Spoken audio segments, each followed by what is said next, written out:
Alright, quick little video to add in here. So, making an EGR delete. It had the flange on there. I cut the flange off, stuck a little pipe in there, and welded it up. So, and now it'll just go in there, like so, and then just bolt it on. So, that's pretty neat. That's quick and easy. Save myself $5. Alright, there it is. Bolted in. Too easy. I put an O-ring on there. I don't know if that'll work. If it doesn't, then I'll just do RTV. So, but yeah, that's what I'm gonna do for today.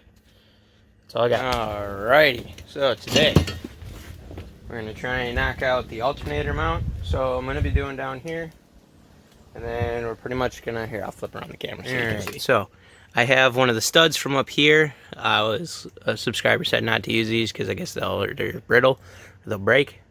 So we'll have to get new ones of these. Not a big deal. But yeah, so I have one stud that went into here.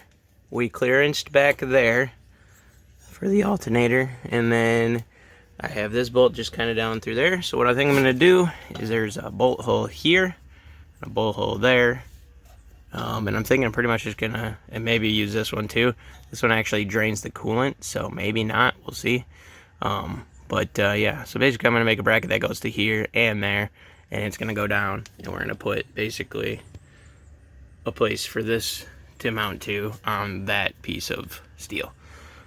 This one's good, and everything already lines up this way, so we should be good. And then we have to make our system for like the belting. So we're probably gonna make a bracket that goes off of like this, 2 screws, maybe one more somewhere's over here, we'll see. So basically it's gonna like sit somewhere's over here. So we're gonna have one over here, and then we're gonna use this tensioner. That's gonna sit like this, and pretty much just gonna put tension onto the strap between here and here, and then it's gonna apply tension down. So yep, that's my plan. So let's just try and get that made up. That's kind of what I want to do today, and maybe if we get lucky we can do some other things. So yeah, let's do that. All right, so this is what I made. I just took some, it was basically angle iron, 2-inch angle iron, and I pretty much chopped it to this form, chopped out this little bit, then drilled some holes, and then obviously bolted in. It's not tight all the way, but it's still pretty strong right now. So now the next thing is going to be put the alternator back on, and then I guess just kind of see where it's going to line up on here, and then figure out how I plan to attach that. I could either weld another little piece of angle iron onto this side, so that way we got a flange. We can weld like a nut or something on the back side, or I'm not too sure yet. But yeah, that's where we're at. So let's keep going. I'm gonna obviously need to get shorter bolts. Get some shorter bolts, and that should be, then they should be good. So yeah, let's keep going. All right, so I took this thing, and the end of this guy was threaded. So what I did, I got it tacked on there right now, and I already test fitted it. So basically, it'll bolt on like so. And then the alternator slides on there, and then it'll bolt right into there. So I just checked it, everything works, so I'm gonna go ahead and fully weld this up. And then, yeah, and we're gonna chop off the backside, and then cap it off and weld that up. So yeah, let's get this thing done. Next time you see it, it should be done. Oh yeah, and we're using HTP MIG 130. Get yourself one, because they're nice. It does work. I just tacked it a little bit and it already penetrated a little bit, so that's nice. All right, let's do this. All right, this is why I say to get this welder. That's fucking flux core. Honestly, I think that's pretty damn good. Like, thicker metal is usually easier to weld, but I mean, this is reasonably thick. I think it's like 1/8 inch maybe. And even over here where I went over the thing in the middle, because there was a tack in the middle, it looks good. I'm actually probably just gonna send it with that and not even do all the way around. But yeah, gonna grab this, go dunk it, and then yeah, we'll have to chop off the backside here and kind of get it all cleaned up. So let's do that. All right, there it is. I'm actually impressing myself. I really am impressed with that. That turned out really good. Not to fucking pipe my own horn, but I think that's turning out better. My fabrication skills are getting better. And or a better welder really is what I needed. But yeah, that works good. So this guy's bolted in and that guy's bolted in. So we're not using a stud and nut. So that works out pretty good. Let's see, where's the belt? So if we put the belt on there, you can see it's dead nut straight. So that's good. Let's see here. Sorry about that, guys.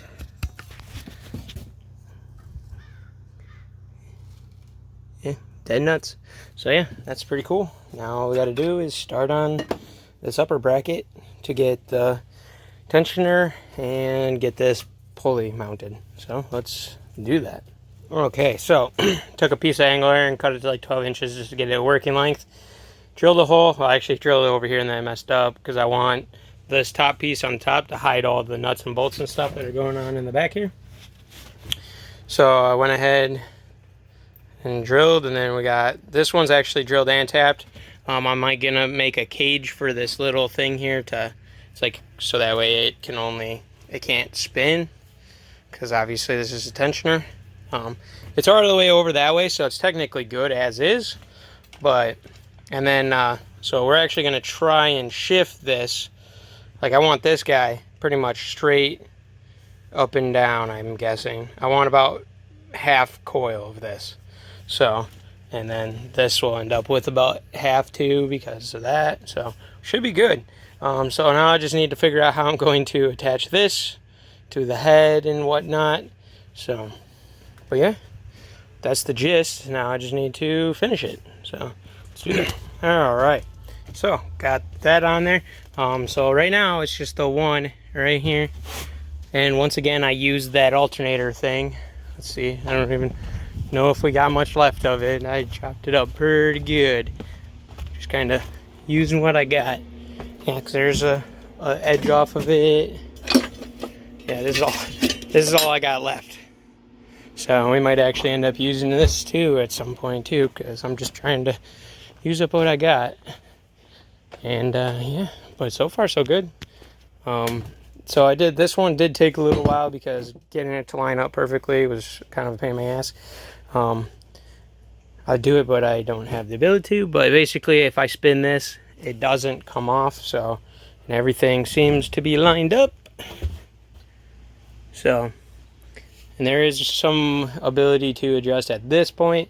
I just need to make whatever I'm going to do for bracing it onto the other side. Maybe we can use this guy or something. Not sure yet. Yeah, maybe. Who knows? But yeah, basically that's kind of where I'm at. So now I just gotta get the other pieces done and we'll be good to go. So let's keep going. I'm gonna try and pretty up this side first, and then we're gonna figure out the other part. I'm not too sure. I'm thinking I'm only gonna do like one more mounting point or something, just so that way it can't move like this. Because I think it should be plenty sturdy. I mean, we're gonna find out, but yeah. So let's just pretty this up. I'm gonna just cut these lines out, and then we'll see how that goes. So let's do that. Well, there it is. Got it all cleaned up. Looks pretty good. All right, so that's probably where we're gonna end this one. So we got the lower mount. Let's see, give you another view back here. So the lower mount bolts in, top bolts in, and then for the top one, I'm utilizing this bolt and this one.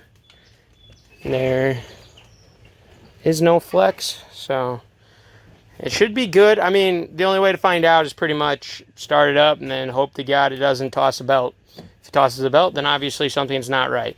Once I get another serpentine belt, because the serpentine belt's too short, because it came off the 3400, I pretty much got to measure out one for it, and yeah, measure it out, get that installed, and then turn it over a couple times and see if it's wanting to toss it, because it'll toss it if it's pretty quickly if it's off. So then I also got to tighten down this guy because this guy's all wonky. But yeah, that's where we're gonna end it, guys. That's how I made my alternator relocation setup. Should be pretty good. Okay, I'm gonna stop saying I'm out. Like, comment, subscribe. See you guys in the next one.